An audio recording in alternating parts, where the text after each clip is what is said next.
Good morning, Jacqui Kemp. How are you today? Good morning. I'm very well, thanks. How are you? I'm well, thank you. And welcome to everybody.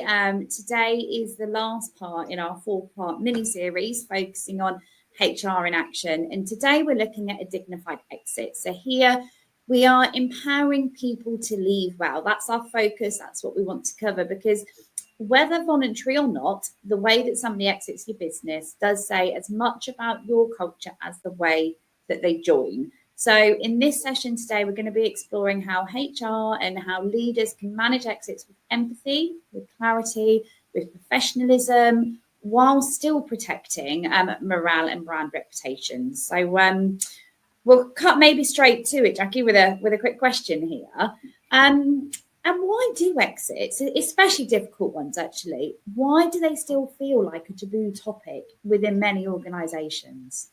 Well, I think there's a lot of negative emotion wrapped up in exits, especially those negative ones, those difficult ones, where people get a sense of maybe that they feel that they've failed in some way. Whereas if we could reframe that into what do I learn from this? What can I learn from this? So that we don't end up in this position again, then that puts a more positive slant on it. But there can sometimes be a sense of failure, a sense of shame. It can be really awkward, and especially if people are being exited, if they're going through a process and they're not talking to their colleagues about it, but their colleagues are seeing what's going on. There's that fear factor around, don't know what I'm allowed to say, don't know what's okay and what's not okay to say. And there can be, especially if it's sudden as well, a bit of shock, a bit of confusion, a bit of not understanding. But because it comes with all of those negative emotions overlaying it, people don't want to talk about it publicly, openly. People do talk about it quietly in the kitchens and stuff, but openly it becomes some kind of dirty secret, And that's then the culture, isn't it? It's looking at the wider team as well then, so it's not just the individual that we want to make sure is having a good exit, but it's actually how that exit impacts on the wider team, company culture, and how people then feel about open conversations as well about tricky situations. Yeah, because if people see what's going on, but they're not being told about what's happening, or if they might see, the wider team might think, well, that's not justified, or they might think, well, hoorah, about time, but it's too little too late sometimes. So it can have, two connotations there, because if things aren't addressed at an early point, it can get to the point where the team are completely disengaged before things get addressed. And then that has that longer term knock-on effect. But the impact on the team of people leaving when it is that difficult kind of exit as well, especially if it is somebody's gone through a process, disciplinary or capability process, or if you're going through redundancy process and you're shrinking. And that, again, in itself can lead to that sense of that fear factor of, am I going to be next? What's going to happen next? But there's all that unsaid stuff that we really do need to address. And the damage within the team, it can send a real powerful signal, and it can impact trust greatly if we don't communicate effectively, and if we don't communicate and answer people's questions. Don't treat it like a dirty secret. Allow people to ask their questions, allow people to feel the way that they feel, because it comes with a lot of feelings and a lot of emotions wrapped up in it. Even a good exit can come with a lot of emotional negativity wrapped up. And when we look at, the emotional and human factors, what are some of the key emotion and human factors here that you maybe HR professionals, leaders as well, but, we're focusing on the HR side maybe, often do overlook without meaning to. But what do you think is often overlooked? And it can be, especially if you are going through a process. So there's a process, let's do the process. It becomes about the process and almost ticking boxes. Whereas the reality is there's a human being on the other end of this.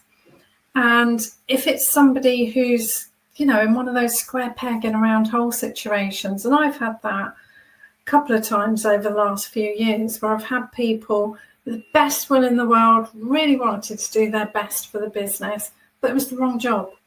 And you have to have those conversations. You have to call it out.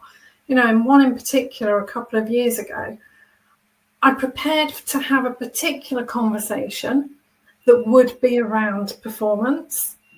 But my first question was, are you happy? Because I don't feel that you are. And do you see yourself continuing to do this long term? And the answer was no. So let me just park what I was planning to talk about and let's talk about it from a different perspective. What do you enjoy about work? Can we give you more of that? Or do I need to help you find your next role and your next step out of the business? And by having that real clear, open conversation, it allowed us to work together, to identify what is right for this person. It's not in my business, but what is right? And I did some coaching with them, career coaching, talking about what they like about work, what's lacking in working in a micro business, what they need that's different to what I can offer, and then help them find the next move. And I guess really well. That individual actually probably still feels quite valued, because we're not often having a conversation about the person's value, are we? We're talking about the job in hand, and is that a suitable role for that person, not the value of the person. And I think that would leave somebody feeling quite valued, quite supported. You know, okay, we've identified this isn't the role for me. However, you believe in me enough to help me with my forward journey. You would recommend me into these roles. You would speak to people about this, or you would support me in my application for that. Somebody who is in a challenging time, it can't be easy to sit and be honest with your employer and yourself to say, actually, I thought this would be great, and it's not. That's hard. There's a lot of ego attached to that as well. So to have that support from somebody. And is there anything else that can really help somebody feel insured, valued and respected? Is there, internal communication methods? Is there choice that we should give them about how it's communicated with the business? Do all of these parts come together? Yeah, I think we need to, communication is a key part here. Talking openly and honestly with the individual, let them know where they are doing well, but also let them know where they're not, if it is that the company is exiting them. But also talk about how do we communicate, what do we communicate to the wider team, provide coaching and mentoring where you can, allow people to feel the way they feel. They are going to feel angry at times. They are going to feel sad. Yeah. Normal human emotions that you experience when you're facing change. I think what we can do as HR professionals and as leaders, we connect too much with our own emotion and we feel really awkward and we just want to get it over and done with, which then we forget that the other person, they're a couple of steps behind us in this, because if we're instigating it, then we've hopefully done some really good preparation and planning for the conversations. But to somebody else, it might be news. It might be, especially if managers have not been informing people along the way and having those regular difficult conversations. So we really do need to take that personal approach and think about, if I was on the receiving end of this, what would I need? And then try and deliver that.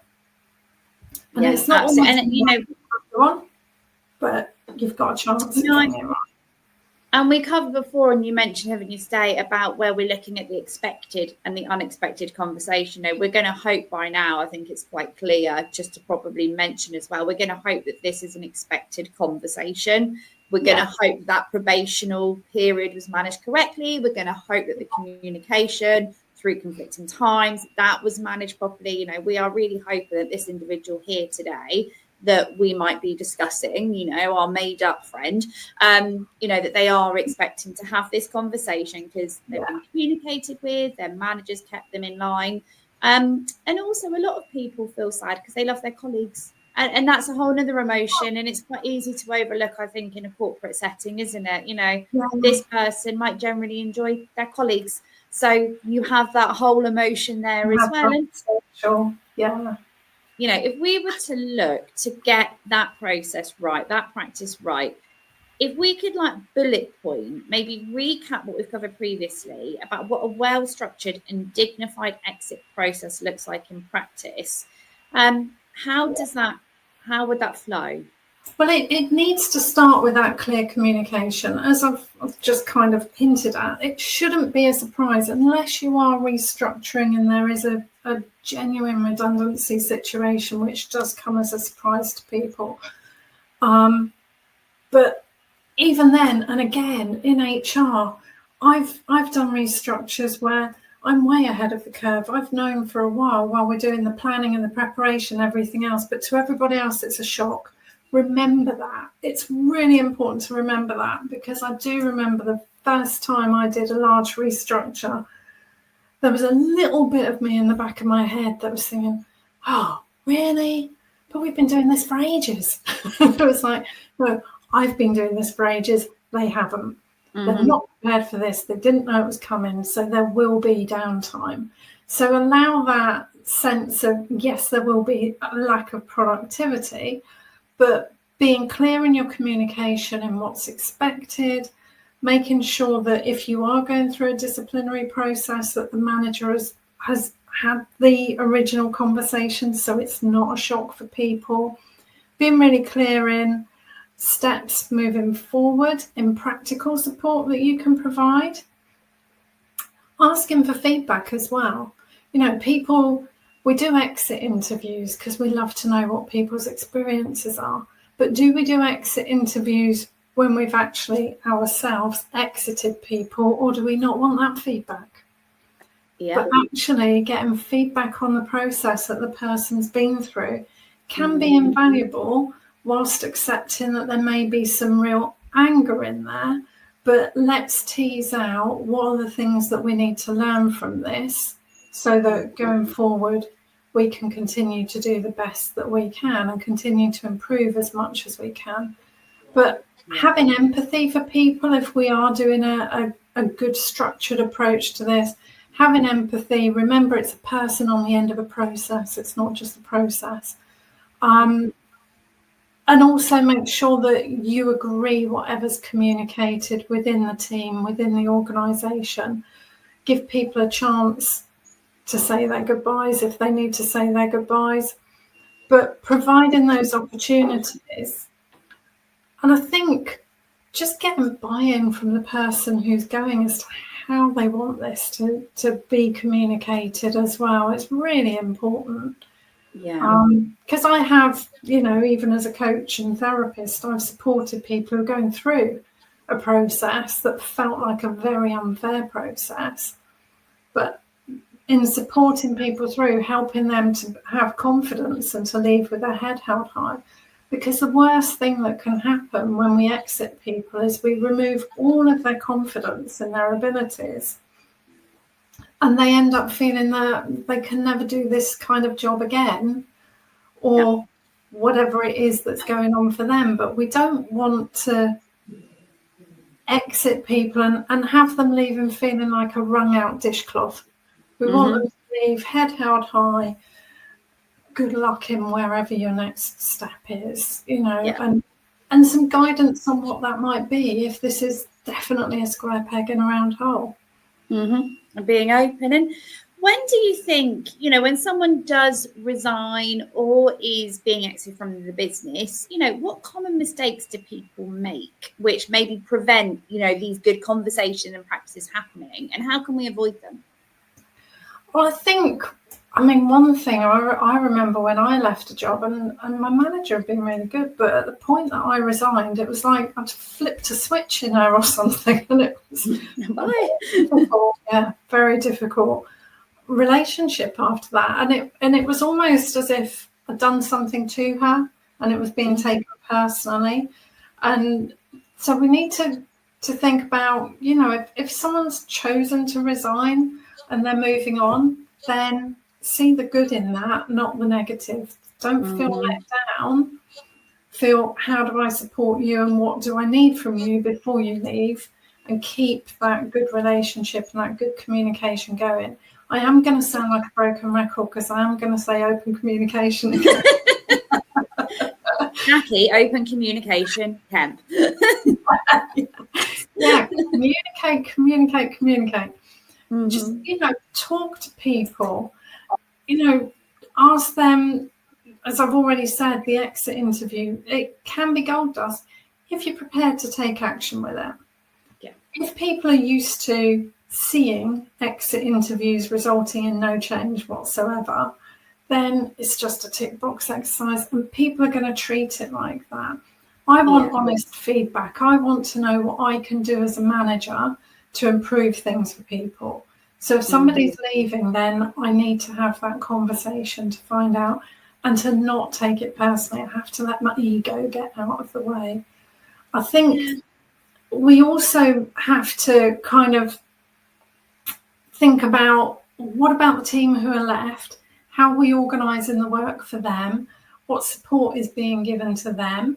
If there is, you know, if someone's resigned and you're going to have a period of time with that empty desk or that empty workplace, who's picking that up? Being really open and honest, and, you know, having clear, again, communication, sorry. But talking to the team, getting their buy-in and getting their understanding of what's needed to actually cover the gap as well. And really, I think we've almost answered a question that I was going to ask next there, which was about, you know, how do we approach these exits internally with our communication styles, you know, because we want to minimize gossip or uncertainty. But if we're speaking to the team, you know, we're explaining these are the workflows, this is what's going to be happening, this is what we need. We've already spoken to the employee that is exiting the business. How would they like it communicated? So, you know, there's good communication, transparent and equal comms coming both sides. But, you know, is there anything else that people should probably be doing or considering there? I think making sure that you're being open, factual, honest, and don't encourage the gossip, you know, and don't encourage, you know, the blame game. Everybody now blames the person who's left for everything that goes wrong in the team. I really dislike seeing that, and I dislike seeing it when someone comes into an organisation and replaces somebody, and then they go around being very dismissive of the work that the previous person did. I find that really hard to deal with, because that's still a human being. They were doing the best with what they had. So let's move on from that, and let's just, what does this person need to actually settle in well? And like we said right back at the start of this series, manage that probation and manage those expectations. But don't allow that dismissive, don't allow people to undermine the person previously. But like I've said, get the team on board with how we cover the role or what's needed from them, but only sharing the necessary details, so you are also respecting the person who's left. So, and don't over-egg things, just be clear, be concise, and let people... And when you are... Sorry? Yeah, so when you are... There's, you know, and it kind of all flows together, really. You know, when you are delivering these news and you're having the conversations, you know, we want to strike the right tone with the message as well, I think we put out there. And, you know, a lot of times you can have high emotion. You know, you can have someone exiting a business because they felt they were managed badly, and you've got a team that are left, and you can get a gossip culture from that. Or it's a really tough one. But when you have these situations, and they can be challenging, how do you strike the right tone? I think you have to really prepare yourself and make it factual and evidence-based. Okay. So, if you're going in with this isn't working, well, what isn't working? Be really factual with it and have your evidence for this is why I'm saying this, so that you can make sure that you are focusing on behaviours and on reality, not making it personal, not making it feel like a personal attack for the individual. I mean, I did have someone who was underperforming, and after every conversation that we had that was building up to an exit, at the end of every conversation, she would always say, "No, that's fair. Yeah, I agree. That's fair." Yeah, and it's when emotions come down. Yeah, emotions calm down, but then let's think about, so how do we turn this around? What will you be doing differently to turn it around? Unfortunately, they didn't turn it around, but they did see it coming. They knew that, they were on that trajectory and it wasn't a surprise. Yeah. And, I did the best that I could not to knock the stuffing out of them and to take all of their confidence and to focus on, well, these are areas where you do perform really well, and maybe a job looking down that route would be more appropriate than this route, kind of thing. So having those supportive conversations, avoid blaming people. Also, I think, know yourself, know what's likely to trigger a bad response from you, or a reaction. And breathe. Yeah. Remind yourself to breathe. Always remind yourself. On the box breathing. Yeah. Box breathing. But also the setup of the environment. Make sure that there's water there. Make sure there's tissues there, because people do get emotional, and that's okay. And learn to be able to sit with that emotion as well. If somebody is getting emotional, allow that to happen. Don't try and bluster through it. Just give them the time they need, because then they feel supported. Making sure that they've got the space they need. Be clear, be empathic, be respectful, and listen as well. And take whatever feedback comes. Sometimes people can be very defensive and very blaming. Just take it on the chin. It's not personal in that moment. It might feel, but it's not. It could be just a knee-jerk reaction, and just allow them to emote. People need to let stuff go, so let them let stuff go. We all get that, don't we? And then moving over from this side of things, which is probably more the employee focus, the conversation, the emotional support side. When we go over to the other side of employee branding, a poor exit can have a massive impact actually on employee branding in the market. We're all aware of that. When you are looking at something that's, a poor exit that impacts an employer brand, we've got close-knit industries, local markets. I mean, I think it's quite apparent really what those ramifications can be. But from your experience, what have you seen? What are the ramifications? Oh, I've seen some really interesting things where, you've got that kind of local professional networks, and maybe people aren't putting stuff on social media, but they're still talking to their friends who work in the same industry, and they're still having those conversations. And when people do leave, especially if there's been a change in management within an organisation that's created a real difficult, negative kind of relationships, and relationships change. I've seen where people have left and gone and got a new position in a senior role, and then come and they harvest out all the people who worked for them before. So you've got that risk as well, that if this doesn't go well, you've got that risk of a bit of churn, with people thinking, well, no, they've gone, so now it's my turn. So if the thing that creates the exit is that somebody has experienced poor relationships, had real difficult conflict in the workplace, and culturally things are changing maybe, then you do have that risk of people taking people with them, maybe 2-3 months down the line, but they there could be that risk as well. But it reduces trust as well with your current staff if they see things handled badly. And it just leaves that sense of that nasty taste in the mouth, and you can get disengagement within the remaining team.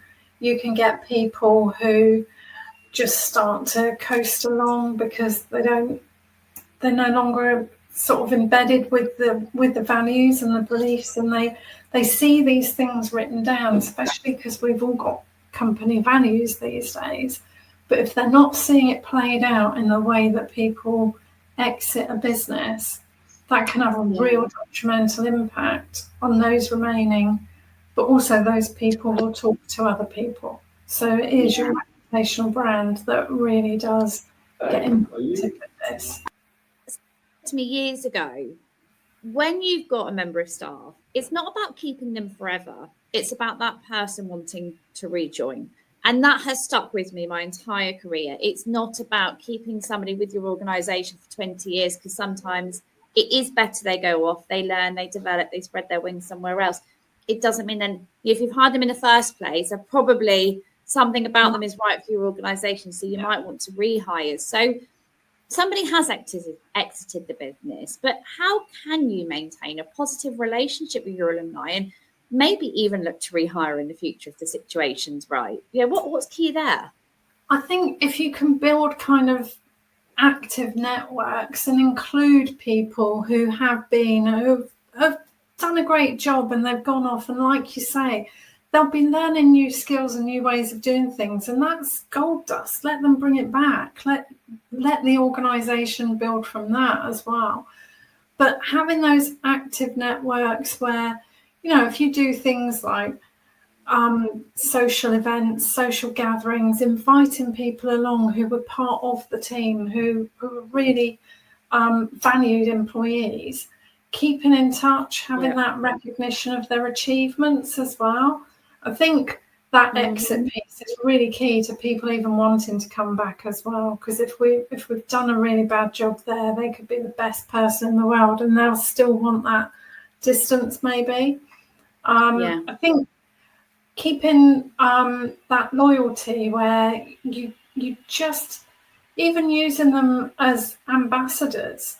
There's a really good, it's one of the smoothies, I think Innocent Smoothie, on their website. They've got a page where they share people who used to work here and what they're doing now. And if they've gone and set up their own business, then they celebrate that. But they do have things on their website that celebrates people who have been there, worked there, gone off and done something else. And it's a really nice way of, keeping that flow and keeping that good-natured connection with people. I think that's really important. Thank you. And then, so from everything we've covered today, and it's always a tough question, this one piece of advice, but if we could give, people want to go away from this today and they want to look over their offboarding process, and they maybe want to make it a touch more people focused. We've all got to start somewhere with one thing. What one piece of advice would you give to people who would leave the call today and say, I'm going to have a look, I'm going to make it a bit better? What would that be? I think if you can prioritise empathy, so that you're treating people as individuals and not a process. It's not a process to be gone through. This is somebody's life. You're impacting their security, their financial security, their stability. It can have a massive impact if we're taking people through a process. So I think it's really important that we prioritise that empathy piece and be really transparent in the communication. Sorry, that's two pieces of advice, but I couldn't keep the communication out of it. We've got to have the Jacqui communication. And so when we say about prioritising empathy, would you maybe suggest that people say, if you usually have a conversation, you follow up that conversation, immediately, maybe actually wait a day? Is that the right thing to do, to have the conversation, to let that person go and reflect and then pick it up the next day? Or is that quite person specific? It's got to be specific to the individuals, to working out what does the individual need. Do they need that follow up? do they need a bit more space, or do they need an immediate follow-up? You know, it's what is right in each individual case. But I think having that move away from the process, obviously there are processes that need to be followed, but even when I think about, you know, I've spoken to people who've been through my management program, and they've used some of the tools in there to start a conversation with somebody that helps them to identify that this is the wrong job for me. Yeah. I need to move on, don't I? Because this isn't going to work for me. And, you know, I've had people come to me. There was one in particular where a woman came to one of the sessions, you know, a month on. She said, you know what? She said, I had a really good, clear conversation with someone in my team. They were clearly wrong for the job. The way that she'd guided the conversation, the person made their own decision that, yes, this isn't the right place for me. And yes, I would like your help to work out what would be the right role for me. Staying within HR as well, because it was an HR person, but there are roles within HR that would be more fitting for them. And at the end of the conversation, the person said to her, this is the nicest exit conversation I've ever had. It's just brilliant. It's what you want. It must be rewarding as the person hearing that feedback.